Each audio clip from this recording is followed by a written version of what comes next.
Sir, I've already told you 3 times. You don't have a valid ticket for this section. If you don't leave, we'll have to escort you out of the stadium. The cold voice of the security guard rang out amidst the chaotic roar of tens of thousands of fans. Mr. Walter Briggs, 83 years old, his hands trembling, clutched a faded baseball cap, the only relic left from his glorious military days. In front of him stood 3 people, a baby-faced ticket checker, a supervisor with a look of disdain, and a security guard approaching, muscles tensed, as if ready to drag a corpse out of a place it didn't belong. Walter didn't shout, didn't beg. He simply handed over a printed ticket, slightly crumpled but still legible, with eyes full of sorrow. My grandson, Jaden Briggs. He's the quarterback for the Falcons. He reserved this seat for me. Section A5, front row. The student scanning the ticket shook his head. It won't scan, sir. The system says it's invalid or already used. How could that be? Walter murmured, his chest tightening. The crowd behind him began to grumble at the delay. The supervisor, Carter Voss, stepped forward and snatched the ticket from Walter's hand, as if discarding a piece of trash. Worthless. VIP seats aren't for wandering old men with photocopied tickets from a decade ago. Walter clenched his lips. His heart ached. But what hurt more wasn't the ticket. It was the looks of those standing around, strangers, cold and full of judgment.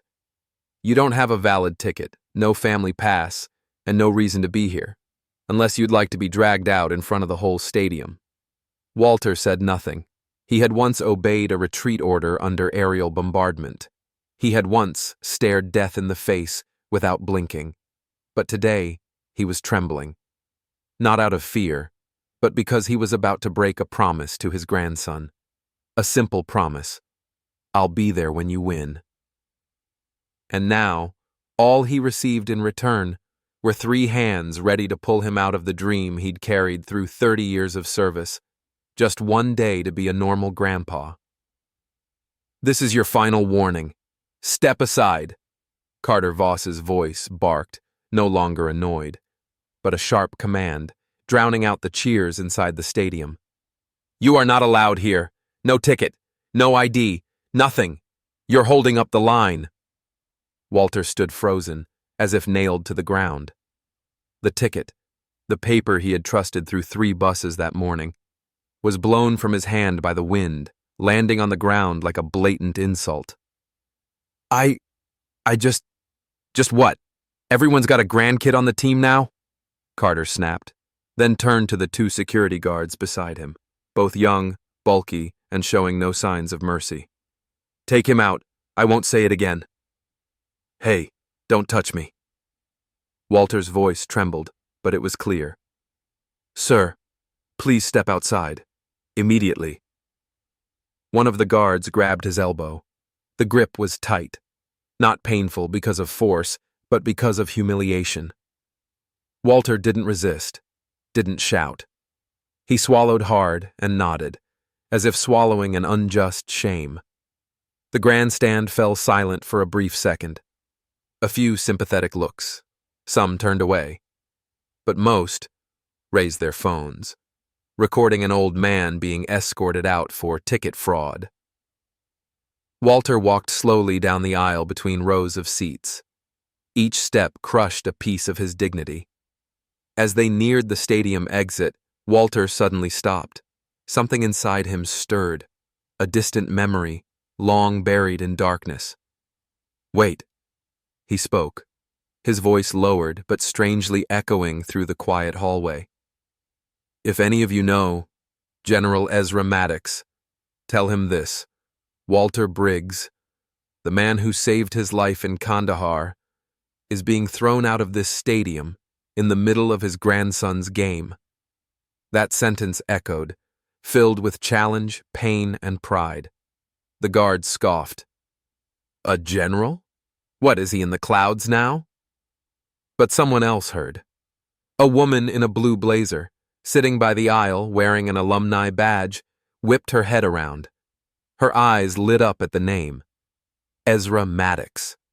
She said nothing, but she pulled out her phone, turned away, and dialed a number. Outside the stadium, Walter sat alone on a cold stone bench. The wind blew past, carrying sounds from inside. The speakers, the trumpets, the joyous cheers. But all he could hear was his own heartbeat, and a promise, still unfulfilled, to the grandson he loved. Walter sat there, alone, on a cold concrete bench outside the stadium, completely separated from the cheers and the lights. The useless ticket from earlier now sat folded in his chest pocket, like a silent accusation. He bowed his head, hands resting on his knees, filled with humiliation. If only. A quiet sigh escaped him. He didn't know how to explain it to Jaden, how to tell him that he'd been thrown out of the very seats his grandson had arranged with so much love.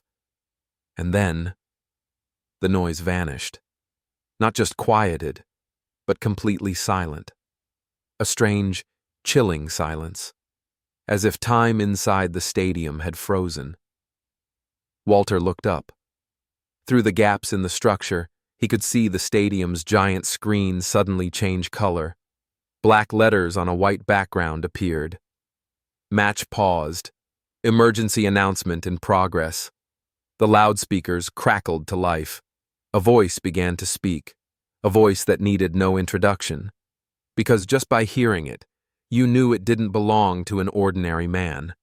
This was a voice that had once commanded troops on the battlefield, given orders in life-or-death moments, and now it was commanding an entire stadium to listen. I am General Ezra Maddox. I hereby declare that this match will not continue until a serious matter has been fully resolved. Senior Sergeant Walter Briggs, a decorated veteran awarded the Medal of Valor, and the grandfather of player number 12, Jaden Briggs, was just forcibly removed from the VIP section for being deemed unqualified. The stadium went dead still. No applause, no cheers.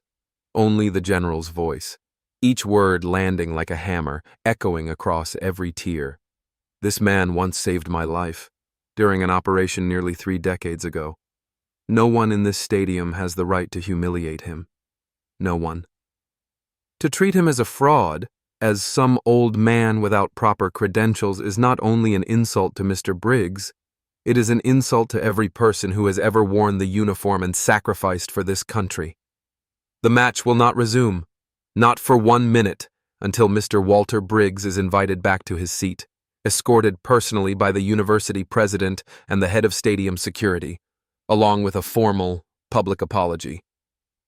And those who gave the order to remove him, including the supervisor and any involved guards, are to be immediately suspended. Inside, the silence erupted. People rose to their feet. Applause thundered. Outrage erupted in shouts. Down on the field, Jaden Briggs clutched his helmet, tears spilling from his eyes. He never imagined his stubborn, quiet grandfather would be the reason the entire championship came to a halt, all because of a rejected ticket. Outside, where Walter still had no idea what was happening, a group of people came rushing toward him. Among them, the university president, the head of stadium security, and the woman who had made the call. They stopped in front of him, every face a mix of confusion, emotion, and deep remorse. Mr. Briggs, the president spoke, out of breath, but clear. We're here to bring you back to your seat, with the utmost respect, and an apology from the bottom of our hearts. Walter looked up. The 3 people standing before him weren't guards. They weren't trying to throw him out. They were faces full of guilt and reverence. The university president, Dr. Elaine Montrose, her silver hair neat, her expression solemn, was the first to step forward. Sergeant Briggs, she began, her voice gently trembling, on behalf of the university and the organizing committee, I offer our deepest apologies for the disgraceful treatment you endured. We were wrong. This stadium was wrong. But now, please allow me personally, to escort you back to the seat you've always deserved." Walter said nothing. He simply stood.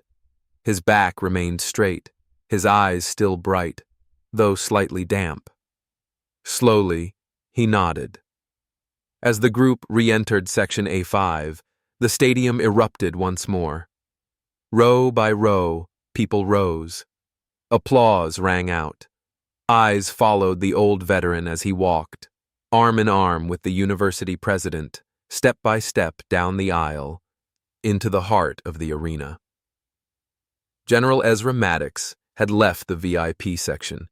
He now stood at the top of Section A5, waiting for Walter. "Welcome back, hero." The two men, one who had once saved the other, gripped each other's hands in a moment that needed no further words. "Let me know when you're ready for the next portion, or if you'd like the entire translated text compiled in one document." Across the field, Jaden Briggs had removed his helmet. He ran to the sideline, eyes brimming with tears, raised his hand, and placed it over his heart. Walter, too, raised his faded baseball cap and pressed it against his chest. No words were needed. 2 generations, bound by blood and honor, were united through a single glance, a quiet gratitude, and a recognition no ticket could ever validate. Walter was seated in the first row of Section A5, center seat, the section reserved for players' families. Those who once turned away now bowed their heads. The eyes that had once judged him now shone with admiration. No one dared see him as just some old man without a ticket anymore. The whistle blew. The game resumed, and Jaden, as if carrying a fire never seen before, charged onto the field with unstoppable strength and spirit. Every pass was laser precise. Every run seemed to defy time itself, as if each step was powered by his grandfather's watchful eyes from the stands. And that day, the Falcons won. Jaden played the best game of his college career, and in the center of the honorary stands, an old man with silver hair, his worn-out cap held to his heart, fulfilled his promise. "I'll be there when you win." The match ended in a sky-splitting roar.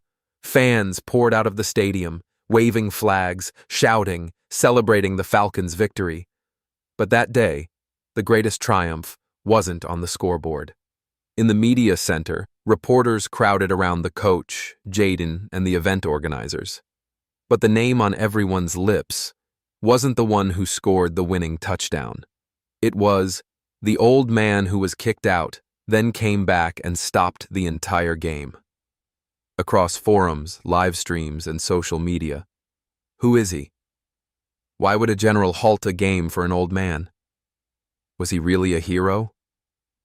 The next day, headlines dominated the front pages. Game paused for a wrong ticket, resumed for the right man. Walter Briggs, the silent hero, and the lesson in pride. The stadium was wrong, and we were silent for too long. The stadium management launched an internal investigation. Carter Voss, the supervisor who had shouted at Walter, was dismissed and banned from all future university-affiliated events. The 2 security guards were suspended and required to issue a public written apology. A new protocol was introduced. Any family member confirmed by a player must be assisted with manual check-in. No one is allowed to insult the elderly, and all ticket disputes must be resolved with dialogue, not force. At the university campus, a new honorary seat was permanently installed in Section A5, seat number 7, engraved with Sergeant Walter Briggs, veteran, grandfather, the man who reminded us honor isn't printed on a barcode. And for Jaden, his greatest victory wasn't the championship trophy that day. It was the quiet look from his grandfather, standing among a sea of applause, not for a play, but for a person.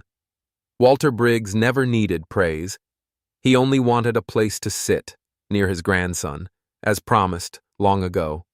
But through his silence and unshakable dignity, he made a general speak, a stadium stop, And a generation remember, because some heroes don't wear medals on their chest, they carry memories on their shoulders. And when they stand up, the world falls silent. A week after the championship, the Crest Hill University campus was draped in flags, but not just for a victory. It was to honor a man who taught a lesson no textbook had ever written. In the main hall of the university library, a large portrait was unveiled.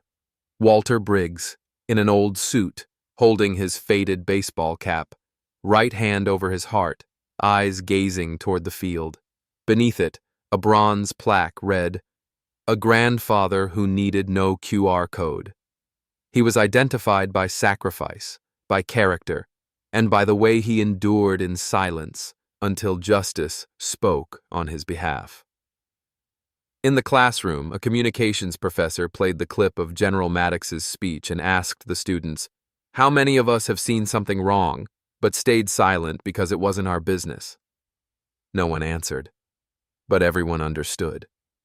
In the arena, Section A5, Seat 7 remained empty during the next season's opening game. No one sat there. No one dared. Before the match, there was a moment of silence, not for someone who had passed, but for the silence that once surrounded a man who deserved to be heard. As for Walter, he didn't return to the stadium the following week. He didn't need to. One day, Jaden came to visit, bringing with him a very special gift, jersey number 12, now embroidered with a golden line of text, "For Grandpa, the real captain." Walter took the jersey, hugged his grandson, and chuckled. "Next time, make sure to send the ticket through the mail a little earlier. Or better yet, just call the general from the start." They both laughed heartily. The air felt light, but their eyes still shimmered with something words could never fully express. Some games happen only once, but certain moments become legendary, not because of the score, but because of how people choose to treat one another in the face of right and wrong. Years passed. Jaden Briggs was no longer on the field. He was no longer the famed quarterback of the Falcons, but now a devoted coach and a father. That afternoon, his 6-year-old son, Elliot, was rummaging through an old wooden box of photos. A picture slipped out. An old man with a worn baseball cap, standing among thousands rising in applause. "Daddy, who is this?" Jaden paused. He sat down beside his son, gently brushing the photo with his hand, his eyes glistening. "That's your great-grandfather, Walter Briggs, the man who made an entire stadium stop just to make one wrong right." "What did he do?" Elliot asked, curious. Jaden smiled. He didn't answer right away. Instead, he reached up to a high shelf and brought down a small box. Inside was a crumpled paper ticket, and next to it, a small patch embroidered with golden thread. "The real captain." He didn't yell. He didn't fight back. He stayed silent. But that silence made a general speak, made thousands stand up, because they realized they had misjudged a man. Jaden pulled his son onto his lap and held him close. "Remember this, Elliot," he said softly. "Never judge someone by the clothes they wear, the way they walk, or the ticket in their hand. Because sometimes the quietest, oldest person in the room carries the weight of an entire nation in their heart." Elliot was quiet. His wide eyes stared at the photo, his small hand gripping it as if holding a story never written in any book. That night, before bed, Elliot asked his father, "Dad, if tomorrow I see someone getting kicked out just because they look poor, what should I do?" Jaden smiled, leaned down, and placed his hand on his son's heart. "Listen here first, before you judge. And if you see something wrong, be the first to stand up." And so, the legend did not end. It simply changed form. From an old man with a worn cap into a small piece of advice passed between father and son to be carried forward through generations. Because sometimes, a man thrown out of a stadium is the very one keeping a society from collapsing into indifference, and a rejected ticket can become the beginning of a lesson that lasts forever. The ending isn't the victory. The ending is when people finally understand. There are those who don't need to be seen, but deserve to be truly understood.